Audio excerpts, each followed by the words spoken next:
এই কাহিনী কাউকে কোনোদিন বলিনি, জানি বললেও কেউ বিশ্বাস করবে না। আমার নিজেরই মাঝে মাঝে সন্দেহ হয় ব্যাপারটা আদৌ ঘটেছিল কিনা। যখন হাতে কোনো কাজ থাকে না, বারান্দায় বেতের চেয়ার পেতে চুপচাপ বসে বসে কলকাতার ঘনায়মান সন্ধ্যার দিকে চেয়ে থাকি। রাস্তার যানবাহনের শব্দ যখন ক্ষীণ থেকে ক্ষীণতর হয়ে আসে, তখন সব ঘটনাটা চোখের সামনে ভেসে ওঠে। অনেক বছর আগের কথা। আমি তখন ম্যান্ডেলে জেলের ডেপুটি সুপার। ম্যান্ডেলে উত্তর বর্মার প্রাচীন শহর। ম্যান্ডেলেকে বাংলায় মান্দালয় লেখা হয়। এই জেলে একবার এক দুর্ধর্ষ আসামি এসেছিল। সামান্য কিছু টাকার জন্য সে ভাইকে ছোরা দিয়ে কুপিয়ে কুপিয়ে হত্যা করেছিল। লোকটার নাম পেমং। বয়স খুব বেশি নয়, বছর 22-23। বাপ ছিল না। দু ভাই ঠাকুরদার কাছে মানুষ। পেমং স্কুলের ধার ধারত না, কেবল লুকিয়ে পরের পুকুরে ছিপ ফেলা, পরের গাছের ফল পাকুড় পাড়া, সিনেমা দেখে দেখে বেড়ানো, এই সব করত। পেমংয়ের ছোট ভাই ঠিক তার বিপরীত। লেখাপড়া তো করতই, অবসর সময় ঠাকুরদার চাষবাসের কাজে সাহায্য করত। সপ্তাহে সপ্তাহে চাষের তরিতরকারি হাটে নিয়ে গিয়ে বিক্রি করত। এইভাবে সে কিছু পয়সা কড়ি জমিয়েও ছিল। একদিন পেমং ভাইকে বলল, 10টা টাকা ধার দিবি? শহরে যাব, রেল ভাড়া আর হোটেল খরচ লাগবে, তোকে টাকাটা আমি 1 মাসের মধ্যে শোধ করে দেব। ভাই দাদাকে খুব ভালোই চেনে। এর আগে কয়েকবার যে টাকা ধার দিয়েছিল সেটাই ফেরত পায়নি। আর দাদা ফেরতই বা দেবে কোথা থেকে? তার তো 1 পয়সা উপার্জন নেই। তাই বলল, আমার কাছে পয়সা নেই, থাকলেও দিতাম না। এই নিয়ে কথা কাটাকাটি, গালাগালি, তারপর মারামারিও শুরু হয়ে গেল। পাড়ার লোক এসে দুজনকে ছাড়িয়ে দিল। দুজনেই দুজনকে শাসালো, দেখে নেব। পেমং এর ভাই সবকিছু ভুলে নিজের কাজে মেতে গেল। পেমং ভুলল না, তককে তককে রইল। একদিন ভোরে পেমং এর ভাই হাটে চলেছে, মাথার ঝুড়িতে শাকসবজি, ফল পাকুড়। পেমং পিছু নিল। নির্জন রাস্তা, অত ভোরে বিশেষ লোক চলাচল নেই। হাটের জিনিস নিয়ে গরুর গাড়ির সার আগের রাতে চলে গেছে। মাঝামাঝি রাস্তায় পেমং পেছন থেকে ভাইয়ের গলা চেপে ধরল। এইবার কে তোকে বাঁচাবে? দে, সঙ্গে যে টাকা কড়ি আছে। আচমকা আক্রমণে ভাইয়ের মাথা থেকে ঝুড়িটা ছিটকে রাস্তার উপর পড়ে গিয়েছিল। সে ফিরে দাঁড়িয়ে লড়বার চেষ্টা করেছিল, কিন্তু পারেনি। পেমং কোমর থেকে ছোরা বের করে ভাইয়ের বুকে 3 বসিয়ে দিয়েছিল। রক্তে তার গেঞ্জি আর লুঙ্গি লাল হয়ে গিয়েছিল। ভাইয়ের পকেট থেকে টাকা 7 বার করে নিয়ে পালাতে গিয়েই থামতে হয়েছিল। পুলিশের দারোগা একেবারে সামনে। একটা খুনের তদারক সেরে পাশের গাঁ থেকে দারোগা পুলিশ সঙ্গে নিয়ে সাইকেলে ফিরছিল। পেমংকে একেবারে হাতে নাতে ধরে ফেলল। এই হচ্ছে পুলিশের কাহিনী। তারপর হাজত, হাজত থেকে কোর্ট, কোর্ট থেকে জেল। পেমংকে বাঁচাবার জন্য তার ঠাকুরদা অনেক চেষ্টা করেছিল। একটা নাতি তো গেছেই, আর একজনকে যদি বাঁচাতে পারে।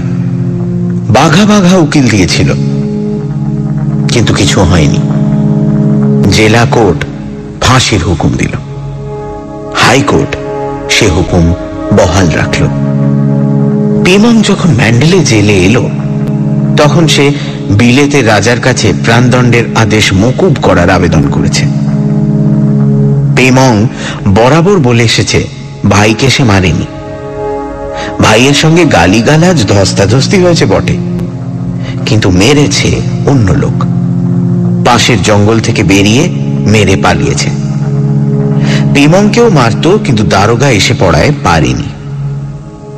পেমং এর এ কাহিনী ধোপে টেকেনি। প্রমাণ হয়েছে এ ছোড়া তার। দারোগা নিজের চোখে দেখেছে পেমং ভাইয়ের বুকে বার তিনেক ছোড়া বিধিয়ে দিয়েছে। দারোগার সঙ্গে পেমং এর কোনো শত্রুতা নেই যে তার বিরুদ্ধে মিথ্যে কথা বলবে। আমি যখন পেমং এর সেলে যেতাম তখনও তার এক কথা, হুজুর বাঁচান, আমার বিনা দোষে ফাঁসি হবে, মরতে আমার বড় ভয় হুজুর, কি বা আমার বয়স, আমি বাঁচতে চাই।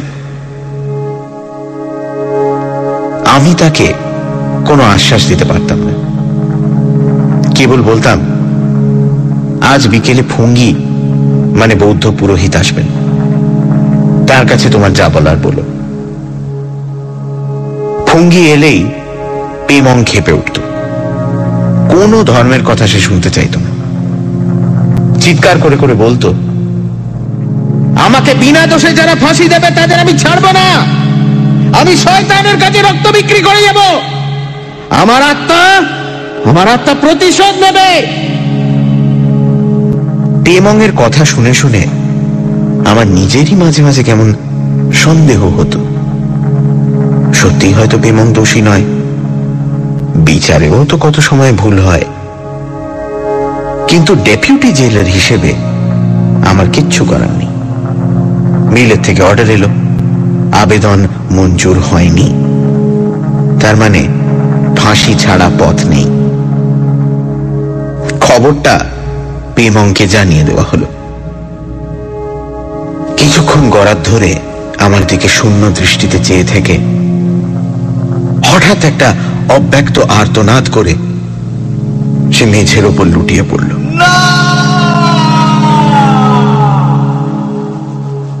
ভয় পেয়ে গেলাম।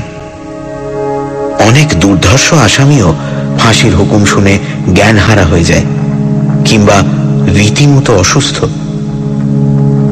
ফাঁসির আসামিদের খুব সাবধানে রাখা হয় যাতে তারা আইনকে ফাঁকি দিয়ে আত্মহত্যা না করতে পারে। তাদের সেলের চার দেয়াল খড় দিয়ে নরম করে দেওয়া হয় যাতে আসামি দেয়ালে মাথা ঠুকে না মরতে পারে। রোজ ডাক্তার এসে স্বাস্থ্য পরীক্ষা করে। খাওয়া দাওয়ার খুব তরিবদ্ধ। খবর শোনার পর থেকে পেমং একেবারে বদলে গেল। চুপচাপ বসে থাকে, দিন রাত বিড়বিড় করে কি বলে। ভঙ্গি কাছে এলে তাকে গালিগালাজ করে তাড়িয়ে দেয়। ওয়ার্ডারকে বলে, আমি খুন করিনি, তবু এরা আমাকে ফাঁসি দিচ্ছে, আমি কাউকে ছাড়বো না, সবাইকে দেখে নেব। ঠিকমতো খাওয়া দাওয়া সত্ত্বেও তার চেহারা শীর্ণ হয়ে যেতে লাগলো। বোঝা গেল এটা হচ্ছে মানসিক চিন্তায়। অবশেষে সেই দিন এলো। জেলার সাহেব ছুটিতে, কাজেই দায়িত্ব আমার উপর। একজন ম্যাজিস্ট্রেট থাকবে, একজন ডাক্তার আর আমি। ভোর 5:10 ফাঁসি। 4:30 থেকে আমরা তৈরি। আসামিকে স্নান করিয়ে আনা হলো। ফুঙ্গি ধর্মের বাণী উচ্চারণ করল। কোনো গোলমাল নয়, চুপচাপ শুনল। গোলমাল বাঁধল ফাঁসির মঞ্চে নিয়ে যাবার সময়। কিছুতেই যাবে না। পাগলের মতো চিৎকার, তোমরা একজন নিরীহ লোককে ফাঁসি দিচ্ছ, ভগবান তোমাদের ক্ষমা করবেন না, নির্বংশ হবে তোমরা, কুষ্ঠরোগে মারা যাবে। আমি যাব না, আমি কিছুতেই যাব না, আমি নির্দোষ। টেনে হিঁচড়ে তাকে নিয়ে যাওয়া হলো। ঠিক সময় কাজ শেষ।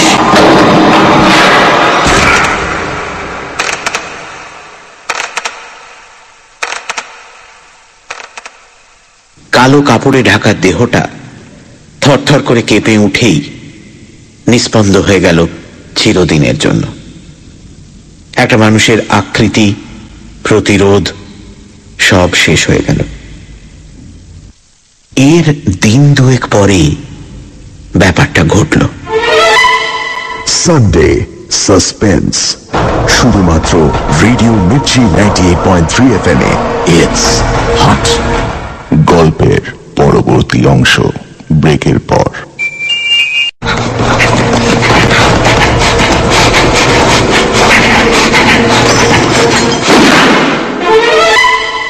সানডে সাসপেন্স, শুধুমাত্র রেডিও মির্চি 98.3 FM এ। It's hot.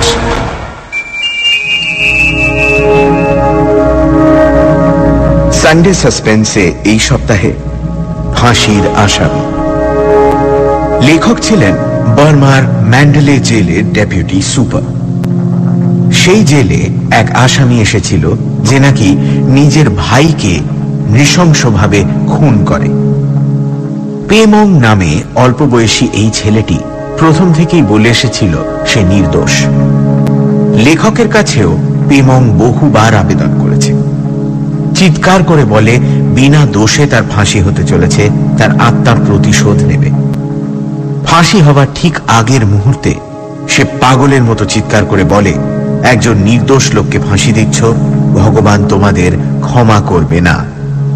তারপর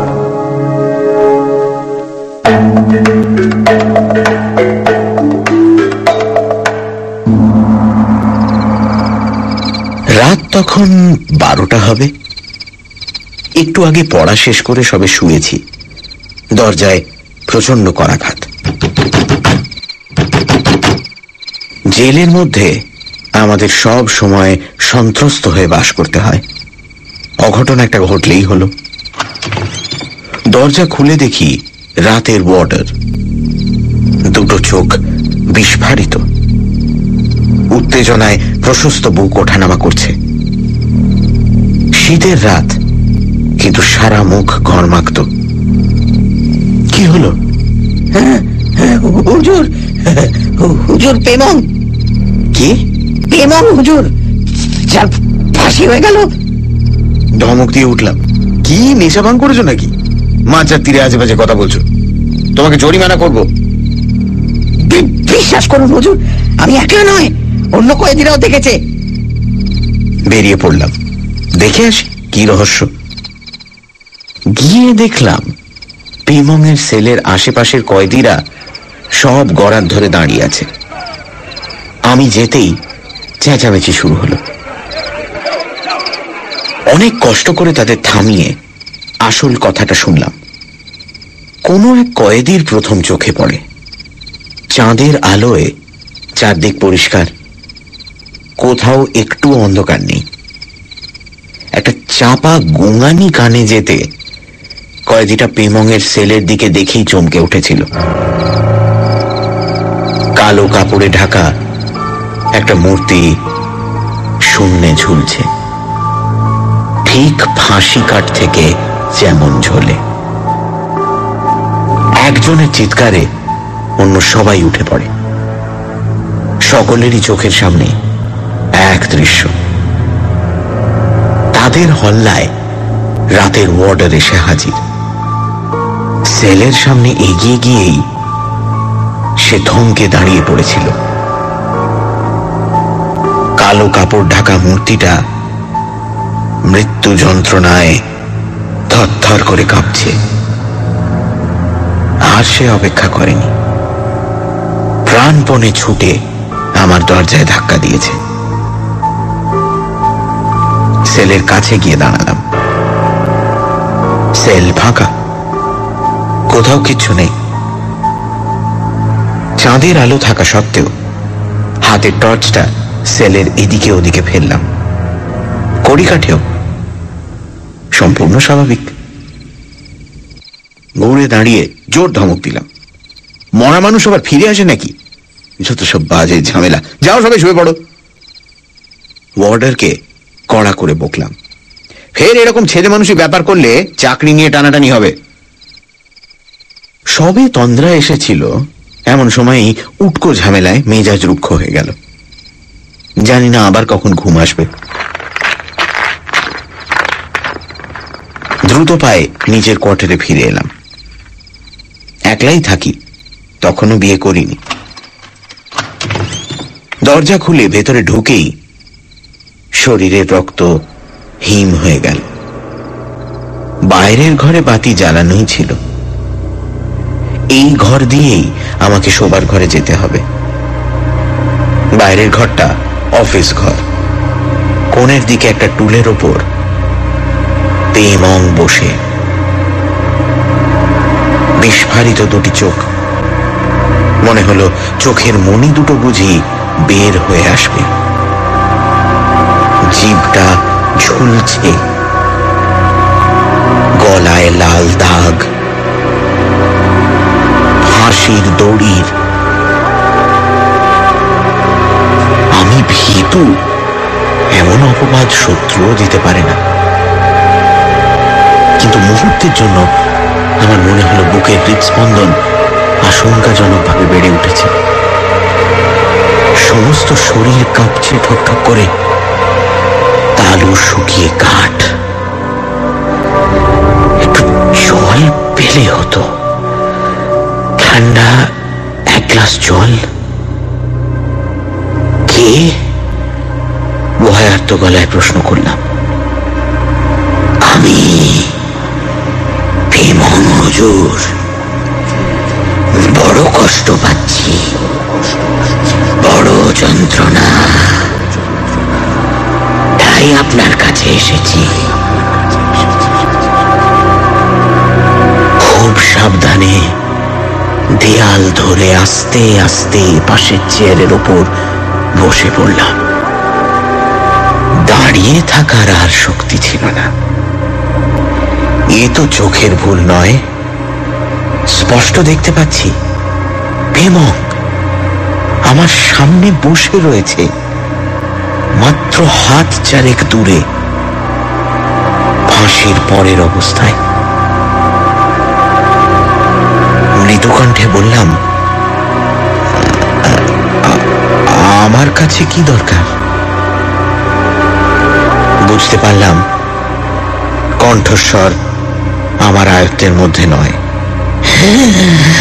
আপনার কাছে ছাড়া আর কার কাছে আসবো হুজুর? যা কিছু বলার আপনার কাছেই তো বলে এসেছি।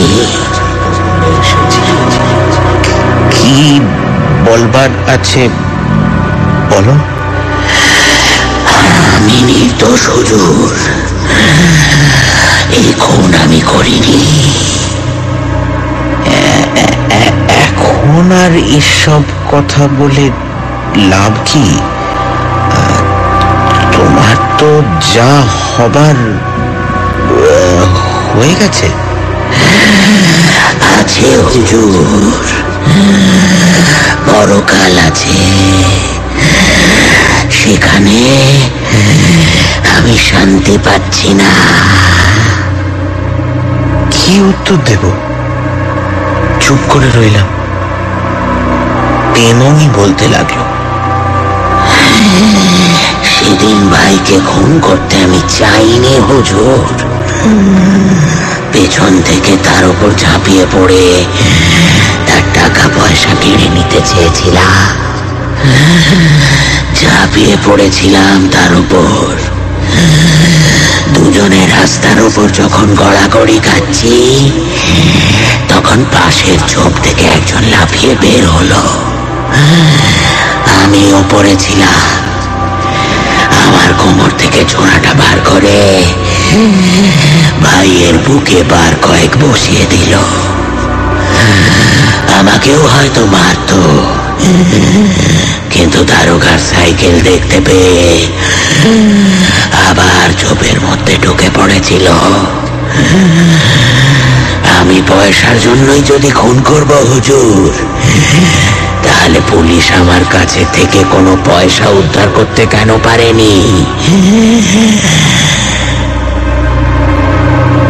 স্বাভাবিক কণ্ঠস্বর নয়, শ্বাসনালীতে চাপ পড়লে যেমন ফ্যাস ফ্যাসে শব্দ হয়, ঠিক তেমনই আওয়াজ।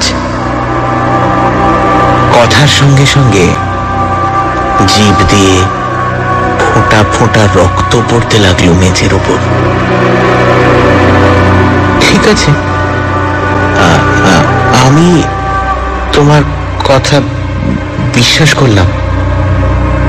পেমংয়ের বিভৎস রক্তাক্ত মুখে হাসি ফুটে উঠল। করলেন তো হুজুর, তাতেই আমার শান্তি। দারোগাকে বলেছি, কোর্টে বলেছি, কেউ বিশ্বাস করেনি হুজুর। আপনার ওপরওয়ালা জেলারও নয়, তাই আমার এই অবস্থা। আমার মোটে 23 বছর বয়স হুজুর, এর মধ্যে সব শেষ হয়ে গেল। কতক্ষণে কাহিনী চলবে জানি না। দূরে জেলের ঘড়িতে ঢং করে 1টা বাজল। বাইরে রাতের বর্ডারের ভারী জুতোর শব্দ ভেসে আসছে। এবার পেমং দাঁড়িয়ে উঠল। যারা আমার সর্বনাশের জন্য দায়ী, তাদের আমি ছাড়ব না, ছাড়ব না, ছাড়ব না।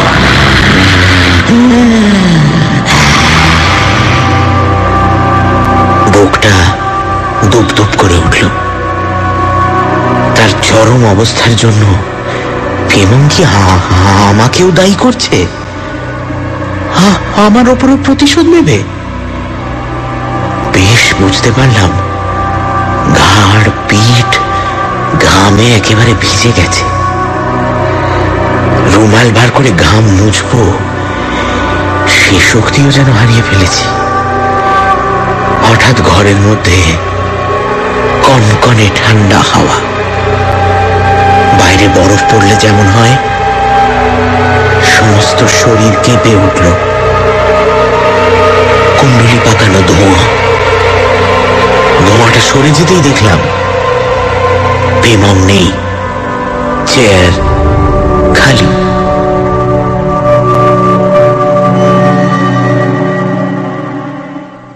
স্বস্তির নিঃশ্বাস ফেলে উঠে দাঁড়ালাম। বাকি রাতটুকু আর ঘুম হলো না। এপাশ ওপাশ করলাম। চোখ বন্ধ করলেই পেমংয়ের বিভৎস রক্তাক্ত মূর্তি ভেসে ওঠে। ভোরে উঠে চোখে মুখে জল দিয়ে নিজেকে বোঝালাম সবই মিথ্যে। নিজের মনের ভয়টাই বাইরে তার প্রতিবিম্ব ফেলেছে। পেমংয়ের দেহ তো গতকালই কবর দেওয়া হলো, সে ফিরে আসবে কি করে? কয়েদিদের ভীতি আমার মধ্যে সঞ্চারিত হয়েছিল। বারান্দায় চা নিয়ে বসলাম। খবরের কাগজটা দিয়ে গিয়েছিল। খবরের কাগজের প্রথম পাতার উপর চোখ বুলিয়েই চমকে উঠলাম। জেলা জাজ বেকার নিহত। গত রাত্রে শয়নকক্ষে বেকারকে মৃত অবস্থায় পাওয়া গিয়েছে। তার কণ্ঠনালী ছিন্ন। আশ্চর্যের বিষয়, বাড়ির কোনো জিনিসপত্র চুরি যায়নি। পুলিশ এই রহস্যজনক হত্যাকাণ্ডের কিনারা করতে সর্বশক্তি নিয়োজিত করেছে। মিস্টার বেকারের এজলাসে পেমংয়ের বিচার হয়েছিল। গতকাল রাত্রেই তো পেমং প্রতিশোধ নেবার কথা বলে গিয়েছিল। সব ব্যাপারটা কেমন গোলমাল হয়ে গেল। তবে কি পেমংয়ের প্রেতাত্মা সত্যি এসেছিল আমার কাছে? তা কি সম্ভব? খবরের কাগজ হাতে করেই বাইরের ঘরে এলাম। সব স্বাভাবিক। পেমং এসেছিল, তার চিহ্নও কোথাও নেই। কোণের এই টুলটাতেই তো বসেছিল। মেঝের দিকে চোখ পড়তেই আঁতকে উঠলাম। লাল রক্তের কয়েকটা ফোঁটা জমে কালো হয়ে গেছে। পেমংয়ের জিভ থেকে এই রক্ত ঝরেছিল। ফাঁসির পর এরকম রক্তই তো বের হয়।